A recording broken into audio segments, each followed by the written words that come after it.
नमस्कार। नोएडा लोकमंच में आप सभी का स्वागत है। ये नोएडा लोकमंच का ऑफिस है। नोएडा लोकमंच सदैव जन कल्याण के कार्यों में लगा रहता है। आइए आपको रूबरू कराते हैं नोएडा लोकमंच से। ये नोएडा लोकमंच की अपनी एक पब्लिक लाइब्रेरी है, जहां छात्रों को आकर पढ़ने की सुविधा दी जाती है, जहां ज्ञान के सागर में छात्र गोते लगाकर इन किताबों के अध्ययन से एक बहुमूल्य मोती बनकर उभरते हैं। साथ ही अभी नोएडा लोकमंच ने ज़रूरतमंदों के लिए मुफ्त दवा बैंक की व्यवस्था कराने का बीड़ा उठाया है। आइए आपको दिखाते हैं कि कैसे ये कार्य प्रगति पर चल रहा है। इन सभी डिब्बों में, ये जितने भी आप डिब्बे देख रहे हैं, इन सभी के अंदर नोएडा लोकमंच द्वारा दवाएं एकत्र कर शहर में जगह जगह ज़रूरतमंदों को बांटी जाएंगी। आइए इस पहल के लिए बात करते हैं नोएडा लोकमंच के महासचिव महेश सक्सेना जी से और जानने की कोशिश करते हैं कि ये दवा बैंक कैसा होगा, यहाँ कैसे दवाएं आएंगी और इस पहल की प्रेरणा इन्हें कैसे मिली। शर्मा जी, ये एक योजना बनाई है क्योंकि पिछले दिनों कोरोना की 2 फेज से गुजरे हैं यहाँ के निवासी। लोकमंच ने राशन की समस्या, लोगों के खाने की समस्या, लोगों को सूखा राशन दिलवाना, ये सब पर पूरा ध्यान दिया था। मगर जब दूसरा फेज आया इस कोरोना का, तो ये महारौद्र रूप हम लोगों ने देखा। एक एक दिन में 40, 50, 60, 80 तक भी शवों का संस्कार हुआ अंत्यनिवास में, जिसकी प्रबंधन नोएडा लोकमंच के पास है।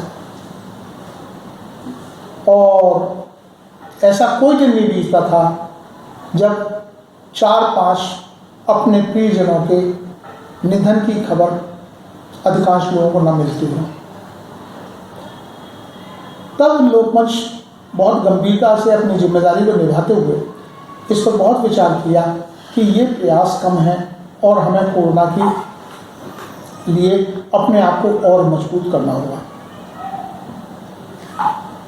तब, और जैसा कि रोज हम लोग सुन रहे हैं कि तीसरी कभी भी इशू हो सकती है, कोई टीवी चैनल कभी विभिन्न सूत्रों से और अखबारों से बदलता है कि बस सितंबर में शो हो जाएगा और ये नवंबर तक रहेगा, 3 महीने बहुत ही भयंकर रहेगा। तब नोएडा लोकमंच ने एक तो निर्णय लिया कि एक हम 10 बेड का अस्पताल चालू करेंगे, जहां ऑक्सीजन सप्लाई, ऑक्सीजन कंसंट्रेटर्स और ये सब हमने इकट्ठे कर लिए हैं। 50 ऑक्सीजन सिलेंडर्स हमारे पास, 28 कंसंट्रेटर्स हैं और 10 बेड का अस्पताल शुरू किया। क्योंकि पिछले दौर में हमने देखा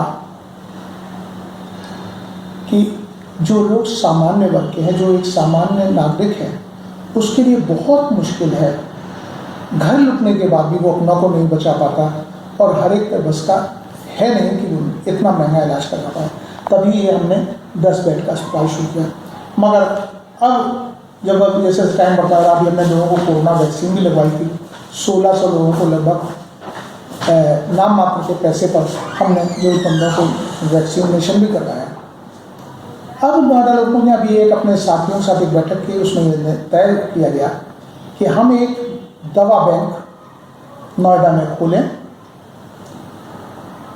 और कुशल फार्मासिस्ट तथा एक डॉक्टर का पैनल हमने बनाया है, 7 डॉक्टरों का, कि उनकी देखरेख में कौन सा प्रॉपर कंपाउंड है, केमिकल का कंपाउंड है जो हम इस मरीज को दे सकते हैं। अगर वो नहीं है, उस नाम की ब्रांडेड दवा नहीं है, तो दूसरा कौन सा कंपाउंड है जो उसके लिए यूजफुल हो सकता है।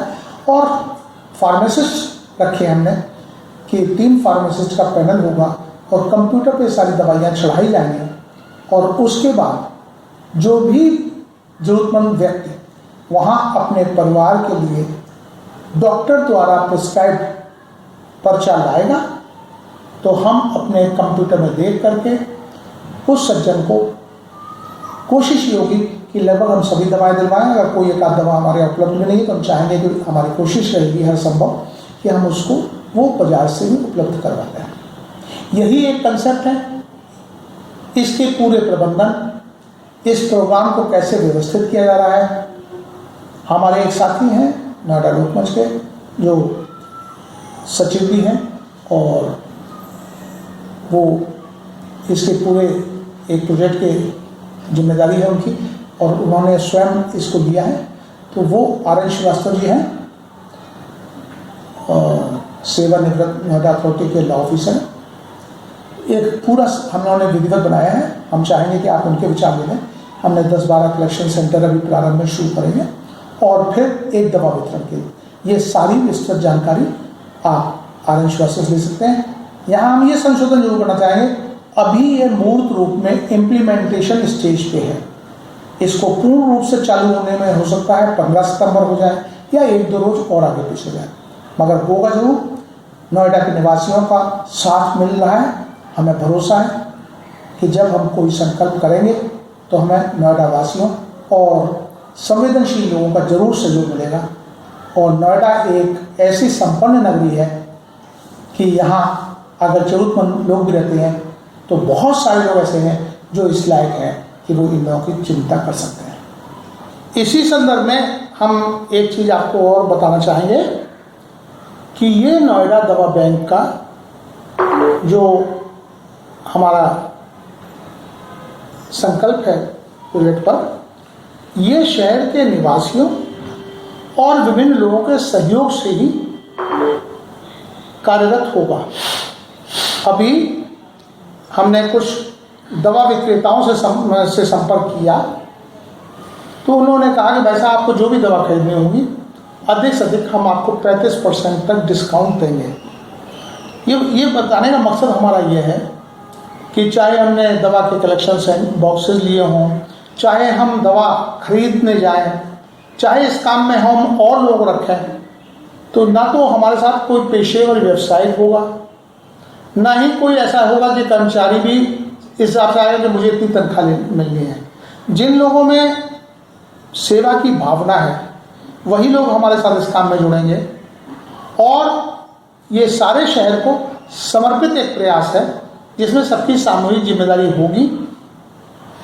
और कुछ लोग स्वयं आएंगे, बाकी से हम आह्वान करते हैं इस चैनल के माध्यम से, आइए और जुड़िए, ताकि हम अपने ही नहीं, अपने आसपास किसी को दवाई की कमी की वजह से दुखी नहीं होने दें, वंचित नहीं रहने दें।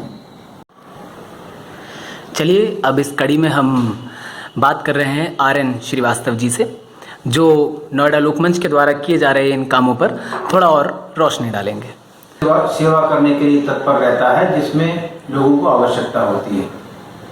कोरोना काल से पहले ऐसी आपदा कभी नहीं देखी थी, लेकिन कोरोना काल आया तो अनाज वितरण करके, गरीबों को खाने पीने का सामान देकर, यहाँ से पैदल लौटने वाले यात्रियों को पैक्ड सामान देकर और अनेक प्रकार से उनकी सेवा करके एक L1 कैटेगरी का हॉस्पिटल स्थापित करके, तो ज़रूरत के हिसाब से नोएडा लोकमंच सदैव अपनी सेवाएं देने में तत्पर रहता है। पिछले दिनों का जो अनुभव था कि ये कोरोना फेज 2 में बहुत महंगी दवाइयों के कारण अनेक परिवारों को बहुत व्यथित होते हुए देखा, और अनेक ऐसे केस सुनने को मिले जहां दवाइयों के अभाव में मरीज की मृत्यु हो गई। तब नोएडा लोकमंच ने यह निर्णय लिया कि हम लोग भी लोगों की दवाइयों में कुछ न कुछ सेवा जरूर करेंगे। पिछले दिनों नोएडा का जो स्वास्थ्य केंद्र आरोग्यम चल रहा है, उसमें एक नोएडा के एक और NGO ने कोरोना की प्रिस्क्राइब्ड दवाइयों के लगभग 100 पैकेट हम लोगों को दिए कि हम मरीजों तक पहुंचा दें। शायद वहां पर बीजारोपण हुआ हमारे दवाई बैंक का, और नोएडा लोकमंच को ये लगा कि ये दवा बैंक के रूप में हम इसको आगे बढ़ा सकते हैं। और उस विचार को चलते चलते हम इस स्टेज पर पहुंचे कि हम दवा बैंक में पूरे नोएडा के, पूरे शहर के नागरिकों को आमंत्रित करें कि आपके घर में जो दवाइयां बच जाती हैं, सामान्यतः अभी हम लोगों के सबके घर में थोड़ी थोड़ी दवाइयां, हम आधा पूरा रैपर लाते हैं, आधा रैपर यूज करते हैं, बाकी ठीक जाता है, उसको उन लोगों को प्रेरित करें कि वो लोग आए, वो दवाइयां हमारे दवा बैंक में डालें, और हम लोग उन जरूरतमंद लोगों तक पहुंचाएं जो उसको आसानी से खरीद नहीं सकते। इसी क्रम में नोएडा लोकमंच ने यह भी निर्णय लिया कि जो लोग वास्तव में गरीब हैं और दवाई खरीद नहीं सकते, अगर हमारे दवा बैंक में भी उनके लिए दवाई नहीं है, तो हम लोग कोशिश करेंगे कि उनको उनके लिए दवा के पर्चे पर लिखी हुई सारी दवाइयां खरीद के दें, ताकि कोई भी व्यक्ति, जैसा नोएडा लोकमंच का संकल्प रहा है कि पैसे के अभाव में कोई भी इलाज से वंचित न रह जाए, इस कोशिश को आगे बढ़ाएं। ये नोएडा बैंक का हमारा अभी प्रयास हमने शुरू किया है, बहुत थोड़ा सा प्रचार हुआ है, तब भी इतनी दवाइयां हमारे 1-2 लोगों ने ही, जिनको जानकारी हुई, उन्होंने अपने घर पे रखी हुई इतनी दवाइयां हम तक पहुंचाई। इससे हमें बहुत प्रेरणा मिली कि ये दवाओं के बक्से जहां जहां रखे जाएंगे, जितने भी संकलन केंद्र, जैसे अभी कोशिश है कि लगभग 20 संकलन केंद्र नोएडा में बनाए जाएं, उन सब में जो दवाइयां इकट्ठी होंगी, उसका एक टाइम टेबल के अनुसार हफ्ते में 2 बार 3 बार वहां से दवाइयां इकट्ठी करके एक वितरण केंद्र बनाया जा रहा है सेक्टर 12 में। वहां से हर जरूरतमंद को, जो भी वहां डॉक्टर का पर्चा लेके आएगा, उसको वो दवाइयां निःशुल्क वितरित की जाएंगी। हम लोगों की कोशिश है कि हम लोगों को इतना प्रेरित करें कि अपने घर पे रखी हुई दवाइयां ही नहीं, आम जरूरतों की दवाइयां लोग खरीद कर भी शायद हमारे बक्सों में डाल दें, क्योंकि जो लोग आम जरूरतों की दवाइयां होती हैं, कई बार लोग अपना बीमारी में कच्ची पक्की दवाई खा के अपना इलाज कर लेते हैं, गरीब लोग, तो उन लोगों के लिए दवाइयां हमारे पास उपलब्ध रहे। तो हम नोएडा का उद्देश्य है अधिक से अधिक लोगों के लिए अधिक से अधिक समय तक अधिक से अधिक प्रकार से सेवा पहुंचाएं। हमारा हमेशा का उद्देश्य रहा है एक सजग प्रहरी सदैव आपके साथ, और इस प्रकार से ही हम इस क्रम को, इस सेवा कार्य को निरंतर आगे बढ़ाते रहने के लिए संकल्परत हैं।